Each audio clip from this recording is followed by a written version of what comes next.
আপনি হয়তো ইংলিশে অনেক পারদর্শী, আপনি হয়তো ইংলিশে এমএ করেছেন, বিএড করেছেন, কিন্তু কোনো চাকরি পাচ্ছেন না, চাকরির পরীক্ষায় চেষ্টা করছেন, তাও চাকরি পাচ্ছেন না।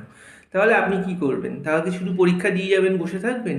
না তাছাড়া আপনার যে স্কিলটা আছে ইংলিশে, যে আপনি এত সাবলীল, হ্যাঁ, আপনি ভালো লিখতে পারেন ইংলিশে, ভালো কথা বলতে পারেন, সেইটাকে কাজে লাগিয়ে অনলাইন থেকে কিছু আয় করার চেষ্টা করবেন।